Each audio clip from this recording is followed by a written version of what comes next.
নমস্কার। কবিতা পাঠের সময় এখন। পত্রিকা থেকে কবিতা পাঠ এই পর্বে আমরা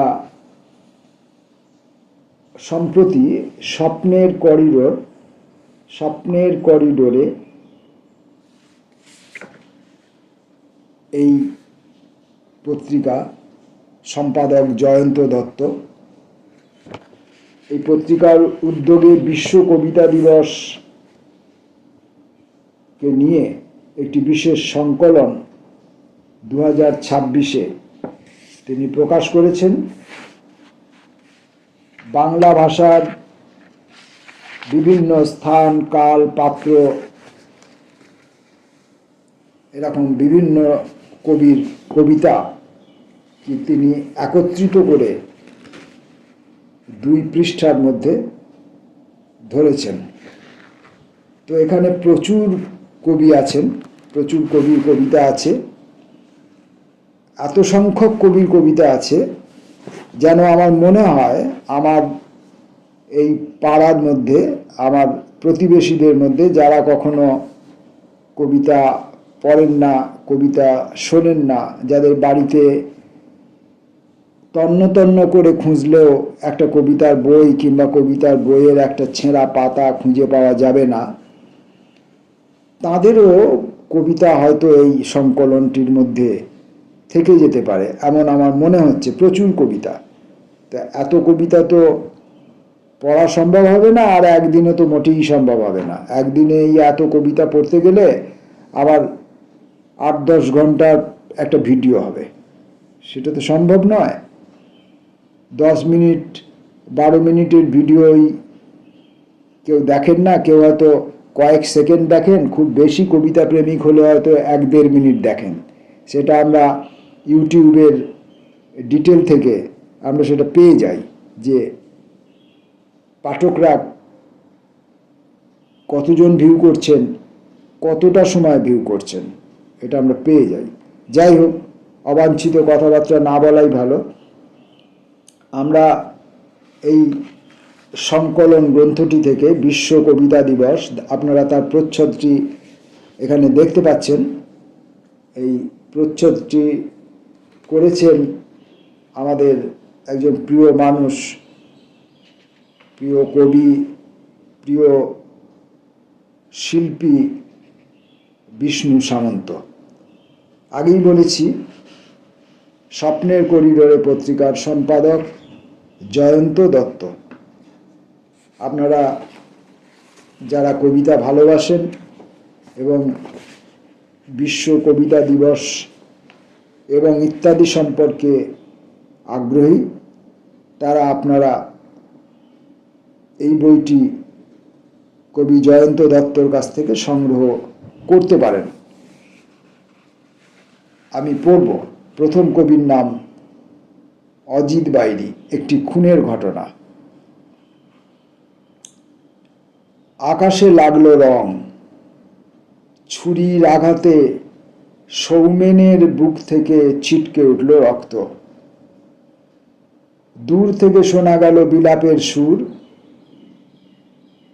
কোনো নারীর বুক ভাঙল, শাখা ভাঙল, ঘর ভাঙল। দৈনিক সংবাদপত্রে, গণমাধ্যমে, দলীয় প্রতিবেদনে প্রচারিত হলো নানা বর্ণের সংবাদ। কেউ লিখল রাজনৈতিক খুন, কেউ লিখল সামাজিক সংঘর্ষ, কারো বয়ানে পারিবারিক কলহ। প্রত্যক্ষদর্শীর মুখ বন্ধ হলো দলীয় মদতপুষ্ট গুন্ডা বাহিনীর তর্জনী শাসনে। ঘোলা জলের মতো ঘেঁটে গেল একটি খুনের ঘটনা। না প্রশাসন, না আদালত, কোনো সদুত্তর মিলল না কারুর কাছেই। গধূলি গগনে মেঘে ঢেকেছিল তারা। এরমভাবেই সব নির্মমতা, সব সত্য, সব চক্রান্ত, সব অস্বচ্ছতা সব ঢাকা পড়ে যায় গধূলি গগনের মেঘের নিচে। পরের কবির নাম অরুণ কুমার দাঁ। প্রতীক্ষা। প্রতীক্ষা মানে কয়েকটা মেঠো আলপথ। আর প্রকাণ্ড ধূসর মাঠ, নদী শুকিয়ে কাঠ। ভালোবাসা এভাবে মরে গেলে কোথায় রাখবো এ মন আর গোপন মতামত? প্রতীক্ষা মানে রাতের স্বপ্ন, গলা ভিজে ঘাম, আর দিনের আলোর বিস্মরণে সব ভেসে যায় কালের গলিত সব। ভালোবাসা এভাবে পুড়ে গেলে আমার হৃদয় ভস্মের আর এক নাম। ভালোবাসা এভাবে পুড়ে গেলে আমার হৃদয় ভস্মের আর এক নাম। ভস্মের আর এক নাম আমার হৃদয়। ভালোবাসা এভাবে পুড়ে গেলে ভস্মের আর এক নাম আমার হৃদয়। এই কথাটাই তিনি লিখেছেন, ভালোবাসা এভাবে পুড়ে গেলে আমার হৃদয় ভস্মের আর এক নাম। পরের কবির নাম অনিরুদ্ধ রায়চৌধুরী, গাধার গাড়ি। গাধার গাড়ি। মেকি মানুষ মাকুর মতো তাঁত বুনে যায় রাত্রি দিন, কপট হাসি কপট কথা, সত্য যে আজ সব বিলীন। মানুষ দেখো ওই যে টানে গাধার গাড়ি, কি আনন্দ, শেয়ালেতে বিচার করে কোনটা ভালো আর কি মন্দ। ভালো মানুষ লুকিয়ে থাকে চোর গুন্ডার পোয়া বারো, সকাল বিকেল হুকুম চালায় একে বাঁধো তাকে মারো। উল্টো দেশের উল্টো রাজা উল্টো করে দেখছে সব, দেয়ালেতে পিঠ ঠেকেছে এবার তবে হোক কলরব। অনিরুদ্ধ রায়চৌধুরীর ছড়াটি, পদ্যটি পড়তে বেশ ভালো লাগলো। পড়ব আমাদের প্রিয় কবি অনিকেত পাত্রের কবিতা। অনিকেত পাত্র, সেই অনিকেত পাত্র যে এখন আর আমাদের মধ্যে নেই। অনিকেত পাত্রের কবিতা হৃদয় বরণী, বাংলা ভাষা হৃদয় হরণী তুমি। দুটি করে লাইন 1, 2, 3, 4 এভাবে চিহ্নিত আছে, একসঙ্গে সবটা মিলিয়ে একটি কবিতা। এক লাইনের মধ্যে 1 নম্বরের এর মধ্যে লেখা আছে, আবহমানের মান্দাসে ভেসে ভবিষ্যতের পথে মারি ও মরক উড়িয়ে বাংলা দুনিয়ার আঙিনাতে। আবহমানের মান্দাসে ভেসে ভবিষ্যতের পথে মারি ও মরক উজিয়ে বাংলা দুনিয়ার আঙিনাতে। এই বিশ্বাস, এই আস্থা, এই প্রার্থনা, এই অভিলাষ ছিল অনিকেতের। আমরা জানি, আমরা যারা তাকে ব্যক্তিগতভাবে চিনতাম বা জানতাম। 2 নম্বর রচনাংশের মধ্যে তিনি লিখছেন, নীল আকাশের হৃদয়ের নিচে ভোরে হলো হলো প্রাতে। সম্ভবত এটা ভোর হলো হলো প্রাতে হবে নাকি, ভোরে হলো হলো প্রাতে লেখা আছে। বাংলা ভাষাকে শিকড়ে ভাসাবো স্বপ্ন স্রোতের ধাতে। নীল আকাশের হৃদয়ের নিচে ভোরে হলো হলো প্রাতে, বাংলা ভাষাকে শিকড়ে ভাসাবো স্বপ্ন স্রোতের ধাতে। আমি যদি এভাবে পড়ি, নীল আকাশের হৃদয়ের নিচে ভোর হলো হলো প্রাতে, বাংলা ভাষাকে শিকড়ে ভাসাবো স্বপ্ন স্রোতের ধাতে। 3, বর্তমানের চোখ দিয়ে তুমি অতীতের দিকে চাও, বাংলা ভাষাকে নব নব রূপে প্রখর আলোক দাও। 4 নম্বর, হাজার নিযুত কণ্ঠে ধ্বনিত বাংলার জয় কথা, ভাষার ফসলে প্রহরার কথা, নারীতে নিবিড় ব্যথা। 5, নিজ সত্তার গভীরে প্রবেশ মায়ের ভাষার স্রোতে, বাংলা বাঙালি কাঁড় বাঁশ নিয়ে চেতনা শিকারে মাতে। 6 নম্বর অংশটি, মায়ের ভাষায় তোমাকে যোগাবে মহিম বোধন দিশা, শুনেছিল মধু বেথুনের কথা, উজানে জেগেছে ভাষা। শুনেছিল মধুসূদন দত্ত বেথুনের কথা, বেথুন সাহেবের কথা, উজানে জেগেছে ভাষা। বাংলা ভাষা নিয়ে অনিকেত পাত্রের একটা আলাদা সেন্টিমেন্ট ছিল, একটা গভীর সম্পর্ক ছিল, একটা গভীর প্রত্যয় ছিল। কিছু স্পষ্ট উচ্চারণ ছিল, সেখান থেকেই কিছু 6টি বোধ, 6টি অনুষঙ্গকে সংকলন করে সম্পাদক এখানে হৃদয় বরণী বাংলা ভাষা হৃদয় হরণী তুমি এই শিরোনামে সম্ভবত ছেপেছেন। পরের কবির নাম মোহিনী মোহন গঙ্গোপাধ্যায়, কবিতা চমকায়। কোন দিকে বাড়াবো হাত, সব দিকেই তুমি। কবিতায় তোমাকেও ছুঁতে চাই, পাই না নাগাল। বৃত্ত ভেঙে বৃত্তের বাইরে যাব, সে স্পর্ধাও নেই। তুমি তো তোমার চেয়ে আরো বড় সুবিশাল ছায়া ফেলে স্থির আছো দৈনন্দিন অস্থির ভুবনে। তোমাকে ছোঁবার মতো কোনো অহংকার নেই, আমার কবিতা সংকীর্ণ সীমায় বন্দী, আছড়ে পড়ে অনাবৃত মুক্তির প্রার্থনা।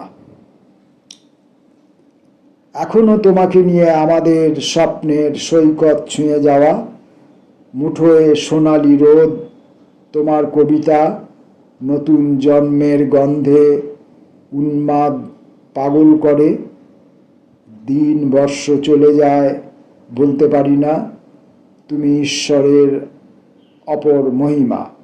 জীবনের মানচিত্রে সুনীল দ্রাঘিমা ঘিরে ক্রমাগত তোমারই কবিতা চমকায়। পরের কবির নাম মতি মুখোপাধ্যায়, আত্মজীবনী।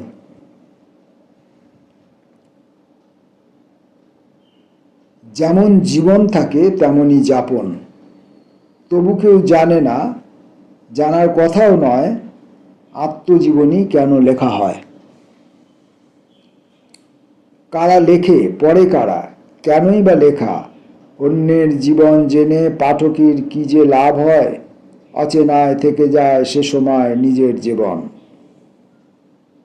হতে পারে কোনো লেখকের ইচ্ছে যায় সমেহনে অর্ধ জীবন পার ফিরে দেখা, কি যে পাওয়া গেল। কারো কাছে কোনো ঋণ থেকে গেছে কিনা, প্রতারণা কারো কি করেছিল। অনুতাপ এতদিন পরে, আত্মজীবনী লেখা কি তাহাদের ক্ষমা চেয়ে নিতে। কেউ কি শিক্ষা নেয় কারো লেখা পড়ে, ব্যর্থ প্রয়াস। কত কত মহাজীবনের অমৃত জীবন কথা মাঠে মাঠে ছড়িয়েও ইচ্ছা মতো ফসল ফলেনি। যার যা হওয়ার থাকে তাই হয়। বলপূর্বক কবিতার ক্লাস করে আজও কেউ কবি হয়েছে কি? বলবো সবাইকে এই সত্যটি উচ্চারণ করতে। আমি দ্বিতীয়বার আবার একবার উচ্চারণ করি। বলপূর্বক কবিতার ক্লাস করে আজও কেউ কবি হয়েছে কি?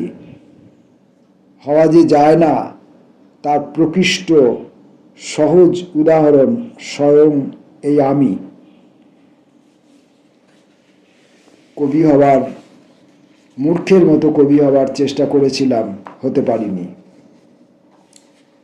পরবর্তী কবির নাম মানব চক্রবর্তী, মেশিন। মেশিন সুখে ও সম্ভোগে এই হাত খুঁজে চলে, মেশিন। মেশিন নারী তো মেশিন নয়, সেলাইয়ের কল, ঘোরালেই ঘুরে যাবে সাত রং বাহারি ঝালর। মেশিন জানে না সে কথা, হাত জানে, সেও তো ববিনে রোজ পড়ায় সুতো। নিরেট মাথায় তার শুধু ইনপুট, নারীও প্রসব করে লৌহপিণ্ড।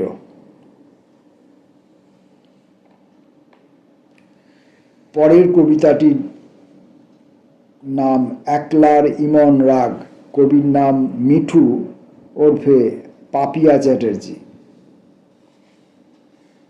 একলার ইমন রাগে বাজে চাঁদ আর নারী, ব্যাগ ভর্তি নীরবতা নিয়ে নদীর দিকে গন্তব্য অজানাই। পিছনে আলোর হাতছানি, সামনে বিশাল অন্ধকার, মাথার উপর মাছি ভন ভন, কালো কাপড়ের নৌকো ভাসছে, নক্ষত্রদের পৌঁছে দেয় গন্তব্যে। এবার আমরা অতিথি। সার্চিং টাওয়ারের লাল বাতি একাকী নদীতে বানগনে আর সাক্ষী অগণিত কান্নার, যারা বানের জলে ভেসে আসে। পাড় লাগোয়া জঙ্গলে চিতা ওত পেতে থাকে শিকারে জোনাকি আলোয়। প্রচুর কবিতা আছে এই সংকলনের মধ্যে। অতীত, বর্তমান, খ্যাত, অখ্যাত, প্রবীণ, নবীন অনেক কবির কবিতা আছে এবং সেগুলি একসঙ্গে মিশিয়ে একসঙ্গে, আমি জানি না সম্পাদক এই সম্পাদনা করার সময় কোন নিরিখে কবিতাগুলোকে চয়ন করেছেন এবং কোন নিরিখে কবিতাগুলোকে পরস্পর পর্যায়ক্রমে মুদ্রিত করেছেন বা ছেপেছেন, সেটা আমি জানি না। আমরা প্রথম পাঠে 4 জন এবং 4 জন, মোট 8 জনের কবিতা পড়েছি। একটা ধারণা হতে পারে এরকম যে একটি পৃষ্ঠার মধ্যে 4টে করে কবিতা ছাপার একটা নিয়ম বা নীতি হয়তো কবি ধরতে চেয়েছেন। কোনো কোনো ক্ষেত্রে, অধিকাংশ ক্ষেত্রেই সফল হয়েছেন বলে মনে হচ্ছে, কোনো কোনো ক্ষেত্রে হয়তো পারেননি। সে যাই হোক, আমরা আজকের প্রথম পাঠে অজিত বাইরি, অরুণ কুমার দাঁ, অনিরুদ্ধ রায়চৌধুরী, অনিকেত পাত্র, মোহিনীমোহন গঙ্গোপাধ্যায়, মতি মুখোপাধ্যায়, মানব চক্রবর্তী এবং মিঠু তথা পাপিয়া চ্যাটার্জির কবিতা পড়লাম। এর মধ্যে মতি মুখোপাধ্যায় এবং মানব চক্রবর্তী এরকম কয়েকজন কবির কবিতা রয়েছে। আসবো আমরা পরের দিন পরবর্তী পাঠে আরও কয়েকজন কবির কবিতা পড়ার মধ্যে আসবো। ওই একদিনে 8 জনের বেশি কবিতা পড়া সম্ভব হবে না।